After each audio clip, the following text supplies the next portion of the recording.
Margaret Scott stood alone at her husband's grave, burdened by a grief that seemed too heavy to bear. Her husband, Tucker Scott, a once-honored police officer, had died in disgrace, his reputation tarnished by accusations of corruption. The painful truth that her children believed him to be guilty haunted her every day. But as she stood there, in the cemetery where her husband was buried without even the honor of his uniform, Margaret's life was about to be changed forever. A mysterious girl, dressed in a yellow dress, appeared unexpectedly among the graves. This child, with her cryptic presence and strange connection to Tucker's death, would reveal secrets that Margaret never could have imagined, secrets that would shatter everything she believed about her husband and lead her on a journey to uncover the truth. What did the girl know about Tucker's last moments? And what connection did she have to the ruby earrings that Margaret had once cherished? As these questions loomed in Margaret's mind, she would soon learn that the road ahead would be filled with revelations, danger, and a new purpose that would forever alter her life. The grief and struggles of Margaret Scott expanded. Margaret Scott stood alone at her husband's grave, the overwhelming weight of grief crushing her heart. It felt as though the very ground beneath her feet had become a reflection of the heaviness she felt inside. Tucker Scott, her beloved husband, had died in disgrace.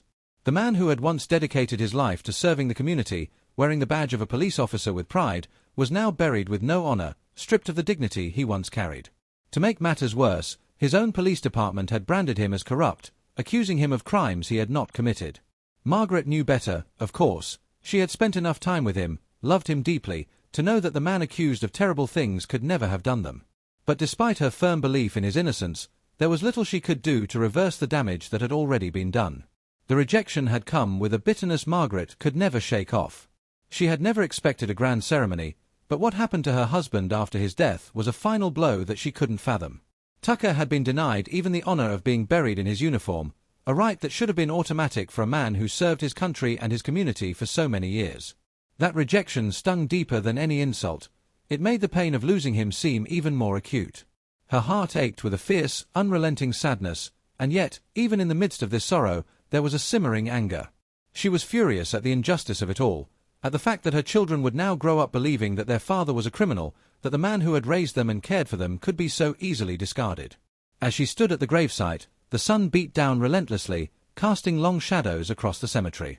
A gentle breeze swayed the trees, but it was not enough to offer her any comfort. Margaret's hand trembled as she reached out to adjust Tucker's collar, one last time. It was a simple, almost insignificant gesture, but it had once been part of the routine they shared, the small acts of care that brought them closer.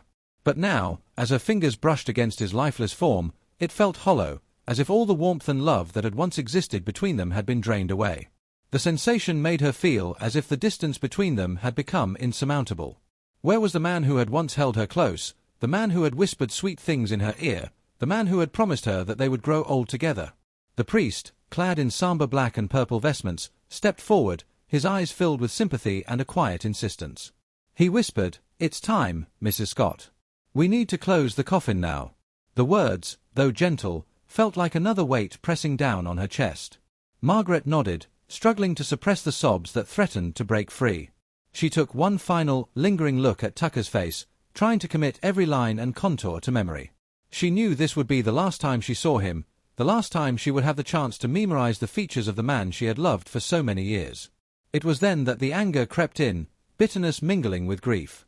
"They don't even let you be buried in your uniform," she muttered, her voice thick with emotion. It was as if every word was a knife, each one a sharp reminder of the humiliation he had faced, even in death. The priest lowered his eyes, unable to meet her gaze, his face drawn with the same sorrow she felt, yet helpless to do anything to change the reality of her situation. Margaret leaned closer to Tucker's body, her lips nearly touching his ear as she whispered a question that had plagued her for days, weeks, perhaps even months. "Are you with the good Lord now?" Her voice was barely audible, a mere breath, but it held a world of uncertainty. "Did you break your vow? Did you hurt that girl?" She wanted answers. She needed them, but Tucker would never be able to provide them. The silence that followed her question was deafening. The unanswered questions about Tucker's life, about the accusations against him, about his involvement in a crime he was accused of, hung in the air like a suffocating cloud. Margaret could feel the weight of his tarnished name pressing down on her, as if the very essence of who he had been permanently altered by the allegations. The priest, unable to offer any comfort, simply placed a hand on her shoulder, his touch kind but inconsequential. The burden of the moment was hers alone to carry. As the coffin was lowered into the ground, Margaret's chest tightened. Each inch it descended felt like a physical pain, as though a part of her was being buried alongside it. She could hear the soft thud as the casket came to rest at the bottom of the grave, the sound echoing in her ears like the finality of death itself. The mechanical whirring of the lowering device felt almost like an indictment, a stark reminder that this was the end, not just of Tucker's life, but of the life they had built together. She was now alone, and there was nothing left but the cold stone of the grave to keep her company. Margaret grasped the photograph tightly in her hand, her fingers brushing against the glass as if she could reach through it and touch Tucker one last time. She could still hear his laughter in her mind, feel his embrace in her memory. But now, all of it seemed so distant, so unreachable. She was trapped in a world where nothing was as it seemed, where the man she had once known and loved had been reduced to a statistic, to a tarnished name. As the priest finished his prayers and excused himself, leaving Margaret alone at the graveside, the silence that enveloped her felt suffocating. She whispered to Tucker once more, her voice breaking, "See, Tucker? No colleagues, no family, just me. They think you were guilty, all of them except me." The words tumbled from her lips, raw and fragile, like a prayer she knew would never be answered. There was no one left to defend Tucker's name. No one but her. The priest's departure left her with nothing but her thoughts, the questions, and the gnawing ache in her chest. No one had come to honor Tucker, no one except for her. He had been cast aside by the very system he had served. Margaret placed her hand over the stone that marked his final resting place, her fingers tracing the letters of his name etched into the cold granite. Each curve and line of his name felt like another wound, another part of her heart breaking. The stone was weathered and cracked, a final insult to Tucker's memory. The police department had refused to provide a proper headstone for one of their own, leaving her with a second-hand stone that could never do justice to the man who had devoted his life to serving others. The mysterious girl's appearance expanded. As Margaret turned to leave the cemetery, she felt an unsettling sensation wash over her. Her mind, still heavy with the sorrow and unanswered questions about Tucker's death, seemed to play tricks on her. For a moment, it felt as though the very air around her had grown thick, heavy with something unseen, something out of place. She paused for a moment, halting her steps on the gravel path. Her heart began to quicken, an unfamiliar sense of being watched creeping over her. She felt eyes on her, but when she turned, there was no one in sight. Margaret scanned the cemetery grounds, her eyes searching the rows of headstones, the familiar sight of the tombstones offering no comfort now.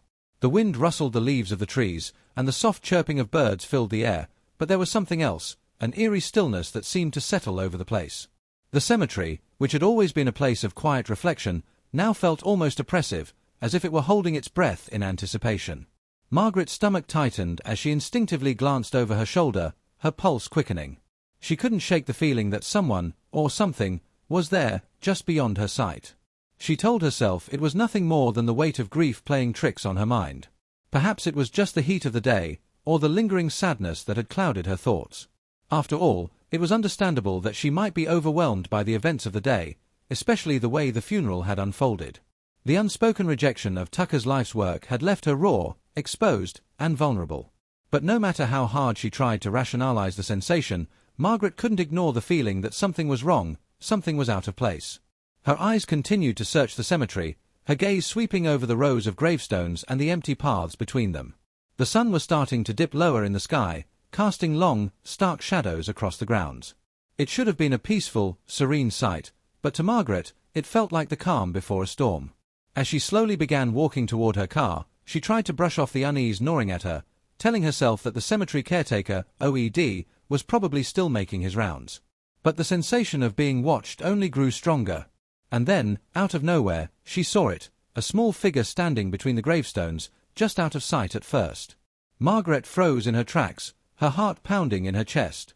There, amid the rows of headstones, was a little girl in a yellow dress. The girl's presence seemed to materialize out of nowhere, as though she had been hiding among the tombstones, waiting for the perfect moment to appear. Margaret's breath caught in her throat as she stared at the child, trying to make sense of the sudden appearance. The girl was standing motionless, her back slightly turned to Margaret, but her small frame was unmistakable. Her yellow dress fluttered slightly in the breeze, but there was something strange about her stillness. She didn't move, didn't seem to acknowledge Margaret's presence. It was as if she was waiting for something, perhaps for Margaret to approach, or for the right moment to reveal whatever it was that had brought her to the cemetery. The girl's expression was unreadable, her face half obscured by the soft cascade of dark hair that framed it. The silence between them stretched on, a thick, suffocating tension hanging in the air. Margaret's first instinct was to call out to her, but something stopped her. The atmosphere around the child was too strange, too unsettling. There was an inexplicable pull, something almost magnetic about the girl, as if she were part of the cemetery itself, an enigma, a presence that didn't belong in the real world. Margaret felt the hair on the back of her neck stand up, the sensation of unease growing by the second. "Who are you?" Margaret called out, her voice trembling slightly, betraying her uncertainty. The girl didn't respond. She stood there, her body half turned toward Margaret, but her eyes were hidden behind a curtain of hair. Margaret couldn't see her face clearly, but there was a subtle sense of familiarity, something about the way the girl stood that seemed to tug at her memory. Was it possible that she had seen this child before? The thought was fleeting, but it lingered, refusing to let go. Margaret took a hesitant step forward, her heart racing. The girl still didn't move. There was an eerie stillness about her that made Margaret pause. It was as if the cemetery had become a world unto itself, separate from everything outside its gates, and the girl was a part of it, a part of something larger, something that Margaret couldn't yet understand. Her footsteps echoed too loudly in the silence as she moved closer, but the girl remained completely still, as if she were waiting for Margaret to come to her. "Are you lost?" Margaret asked, her voice softer now, a slight quiver betraying her concern. The feeling of watching, of being drawn toward the girl, was growing stronger, more insistent. There was a sense that something was about to unfold, something that would change everything Margaret thought she knew. Finally, as if sensing Margaret's growing sense of urgency, the girl lifted her head, just slightly, and turned her face toward Margaret. In that instant, Margaret saw her eyes, wide, dark, and filled with a mix of fear and something else, something more difficult to define. It was as if the child were holding something back, as though there was more to her presence than met the eye. The brief moment of connection between them felt like an eternity, and yet, before Margaret could even speak again, the girl turned abruptly and fled, disappearing between the rows of headstones with surprising speed. "Wait!" Margaret called out instinctively, her voice rising in desperation. She stepped forward, but the girl was already gone, her small figure vanishing into the maze of tombstones. Margaret stood frozen, staring at the spot where the child had been, her heart racing with confusion and fear. What had just happened? Who was that girl, and why had she been standing there in the first place? Margaret took a few steps toward where the girl had disappeared, but there was nothing, just the rows of graves, the overgrown grass, and the distant sounds of the cemetery caretaker's footsteps. Her mind raced, trying to make sense of the encounter. Had she imagined it? Was the grief and the overwhelming emotions of the day playing tricks on her mind? Or had something more profound just occurred?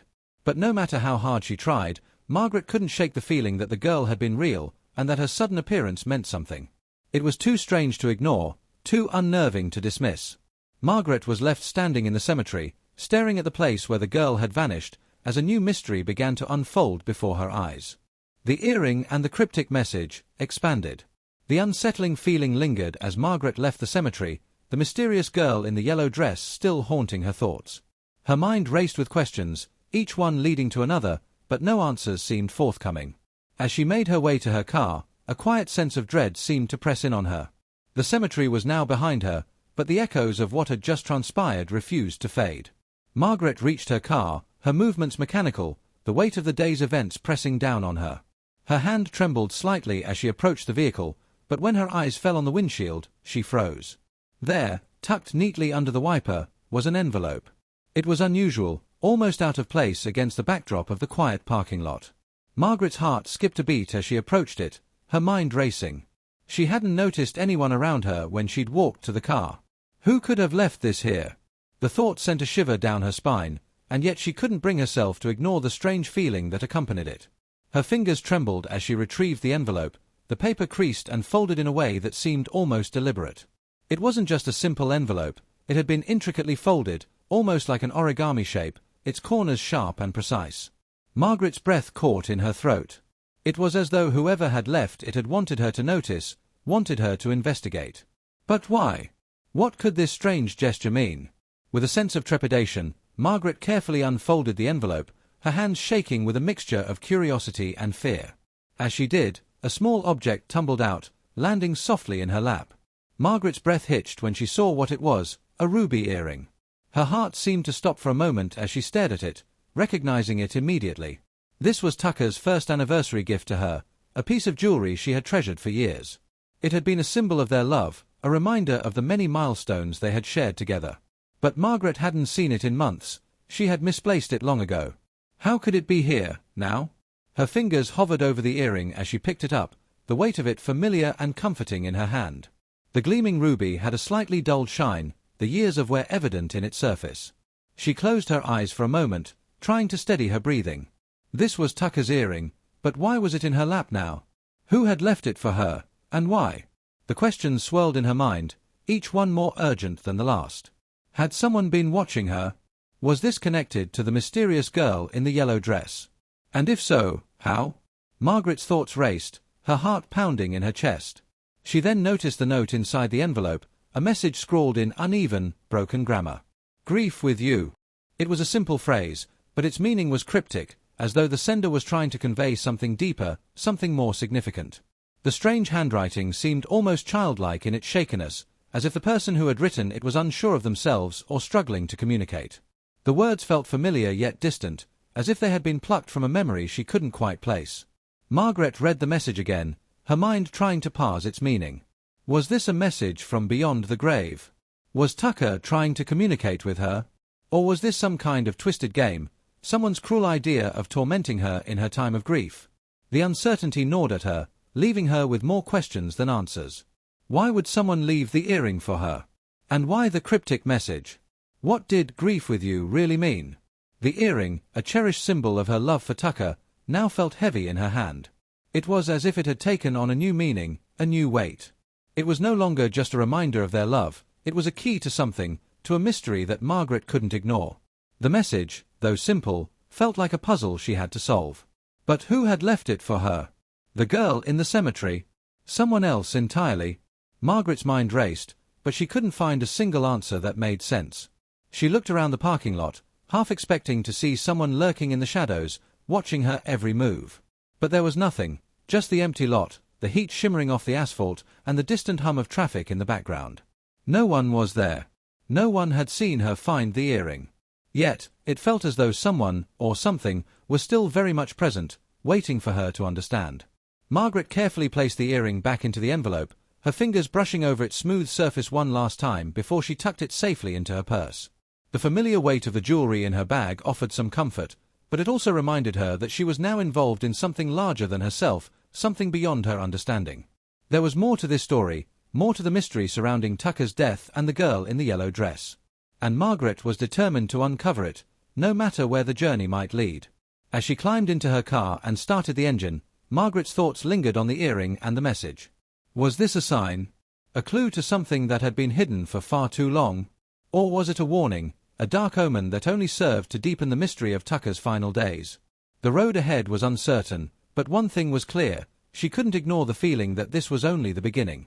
With a sigh, Margaret pulled away from the parking lot, the earring and its cryptic message heavy in her thoughts. She didn't know where this path would take her, but she knew she had to follow it. The truth, whatever it might be, was out there, and Margaret was determined to find it.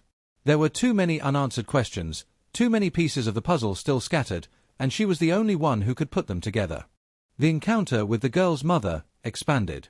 Margaret's thoughts were still reeling from the discovery of the ruby earring and the cryptic message when she climbed into her car, ready to leave the cemetery behind. The unease she felt from the mysterious girl in the yellow dress lingered, mingling with the confusion and grief that had consumed her since Tucker's death. Her mind was a whirlwind of questions, each one more urgent than the last, yet no answers seemed to make themselves known. She drove out of the cemetery slowly, her eyes scanning the roads around her, half expecting to catch a glimpse of the girl or the mysterious figure who had left the earring behind. As she neared the edge of the cemetery, Margaret noticed a familiar sight, a woman standing on the sidewalk, her back to the road. The woman was talking loudly, her voice carried by the wind, but it was a small figure at her side that caught Margaret's attention. The girl in the yellow dress, the same girl Margaret had seen in the cemetery, was standing there, her small frame caught in the grasp of the woman. Margaret's heart skipped a beat. What was going on? What was the girl doing here, and why was the woman so angry? Without thinking, Margaret slowed the car to a stop by the curb, her mind racing. She couldn't help but feel a sense of urgency, a deep desire to understand the connection between the girl and the mysterious events surrounding Tucker's death. The girl's wide, fearful eyes locked with Margaret's for a brief moment, but the interaction was cut short as the woman turned sharply, noticing Margaret's presence. The look in her eyes was one of disdain and suspicion, as if Margaret had just interrupted something she shouldn't have. "Hey! You, there!" the woman shouted, her voice harsh and filled with anger. Margaret's instinct was to step out of the car and approach the two of them, but she hesitated, unsure of how to proceed. The woman's tone was aggressive, and there was a palpable tension in the air. It was clear that whatever was going on, Margaret had walked into the middle of it. The woman tugged at the girl's arm, pulling her away from the curb and toward the nearby alley. The girl, however, didn't resist. Her wide eyes seemed to be pleading for help, a silent cry for someone to intervene, but the woman's grip on her arm was too tight. Margaret could see the girl's discomfort and fear in the way she winced with every pull, and her heart ached for the child who was clearly caught in some situation she couldn't control. "Is everything okay?"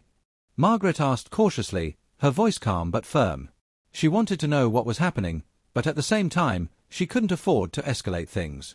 There was something unsettling about the situation, something that felt dangerous, and Margaret knew she had to be careful. The woman's glare hardened as she met Margaret's eyes. "This is none of your business, lady," she spat, her words sharp and venomous. She glared at Margaret, her face twisted with contempt. "That little thief of a daughter of mine stole my ruby earrings. You don't know anything about this, so just keep driving. Get out of here." Margaret's breath caught in her throat. Ruby earrings. She glanced down at the envelope still resting on the passenger seat of her car, the earrings still inside. The mention of the earrings, the very same ones she had just found, was too much of a coincidence. Was it possible that this woman had some connection to the girl? Was she the one who had left the earring for Margaret? And if so, why? The woman's words stung, and Margaret could feel her heart rate increase. The accusation was jarring, but she couldn't dismiss it outright.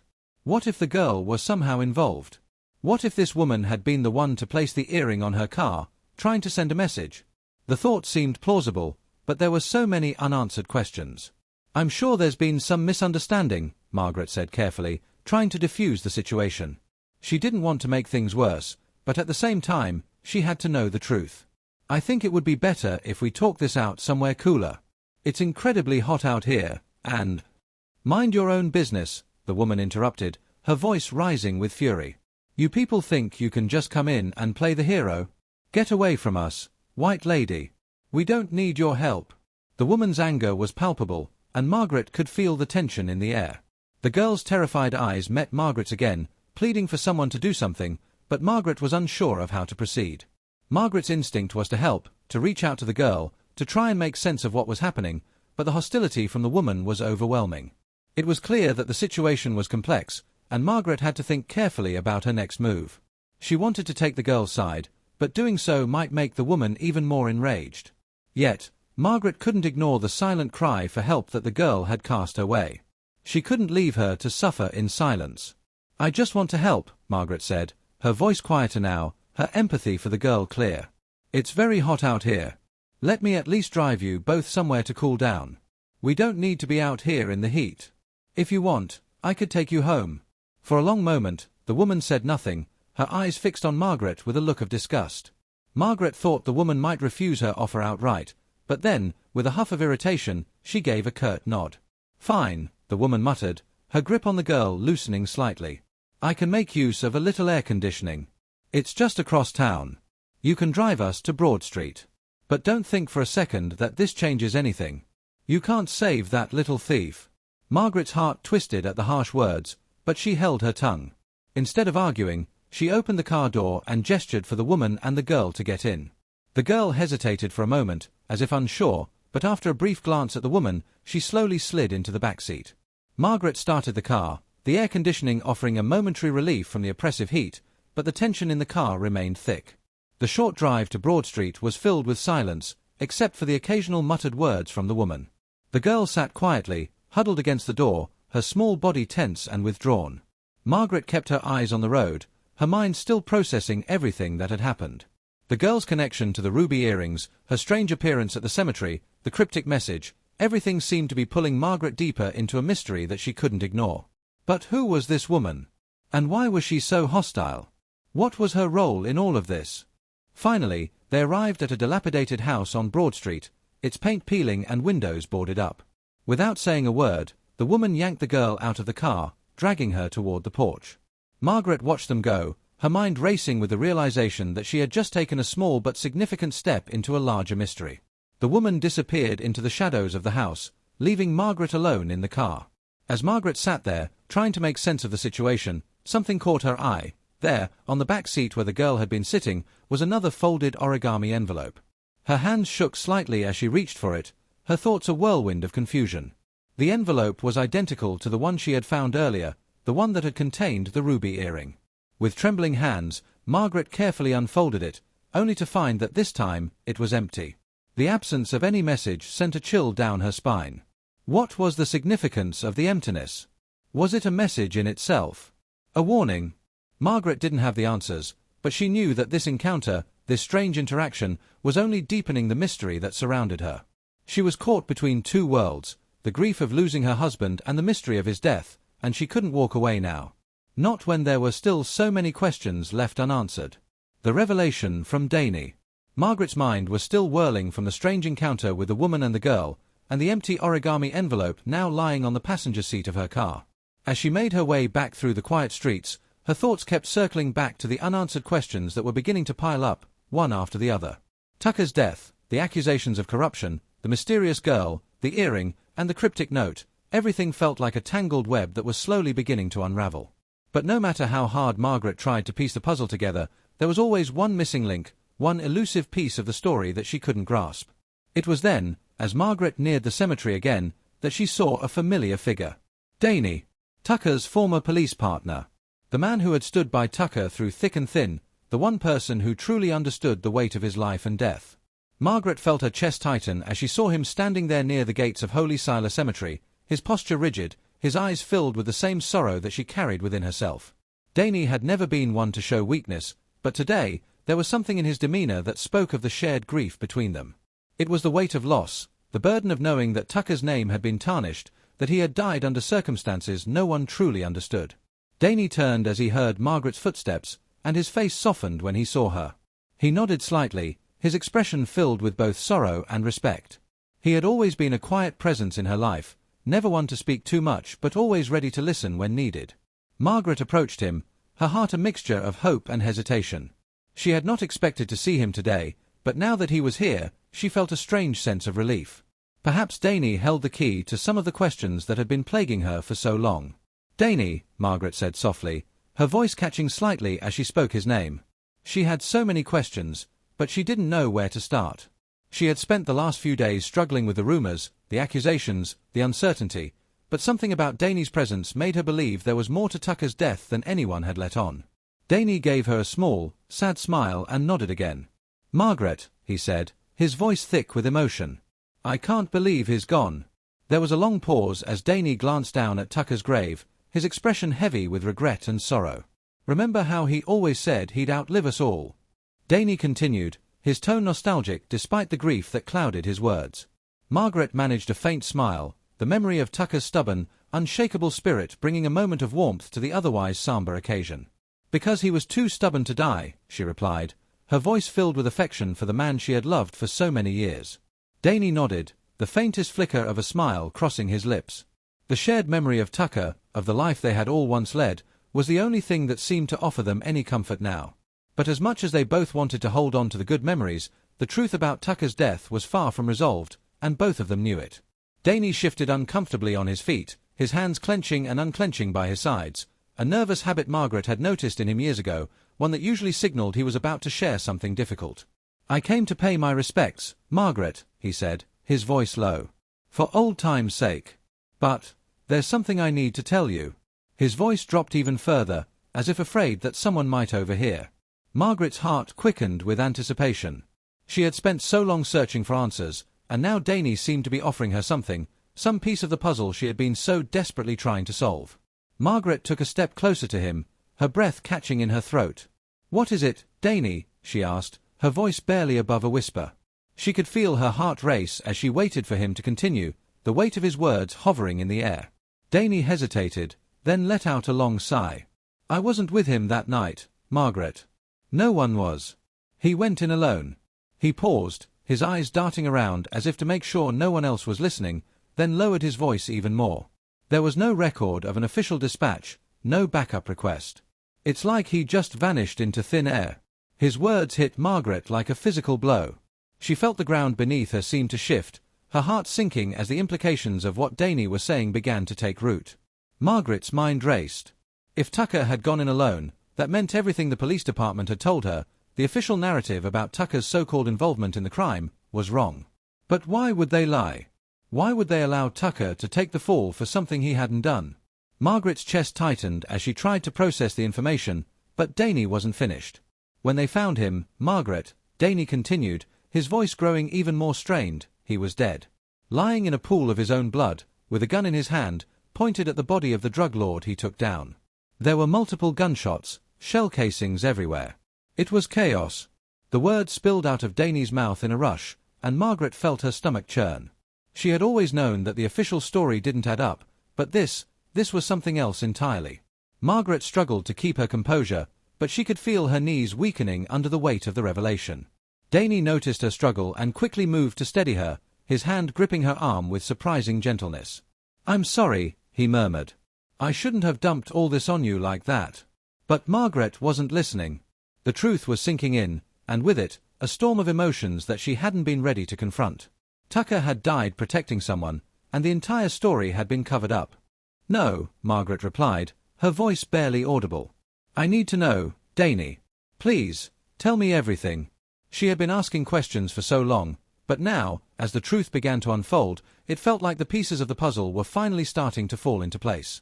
Danny ran a hand through his hair, frustration evident in his expression. "They said he went rogue, acted without orders. But I don't believe it, Margaret. Tucker wouldn't have done something like that. Not without a reason. It just doesn't add up." He paused, his eyes filled with emotion. "It's too convenient for them to paint him as a criminal, a rogue officer. He was a black officer found at the scene. The perfect scapegoat to tie up a messy situation quickly." His voice lowered even further, his eyes intense. "But listen, these are just my suspicions. If you talk to anyone about this, my career could be on the line. Please, Margaret, keep this between us." Margaret's mind was spinning as she tried to absorb Danny's words. The weight of what he was implying was staggering. Danny was taking a huge risk by sharing this with her, and Margaret knew that the danger wasn't just about exposing the truth, it was about the people who had buried it, who had lied to protect their own interests. But Margaret also knew that Danny's trust in her meant something, and she couldn't let his courage go to waste. "I'll keep this between us," Margaret said solemnly. She placed her hand on Danny's arm, her voice firm with the promise. "But I need you to help me. Tucker deserves the truth. And I need to know everything, every detail." Danny nodded, his face softening with the understanding that Margaret would not back down. "I'll ask around. See what I can find out. But don't expect much. The case is closed, and nobody wants to open old wounds.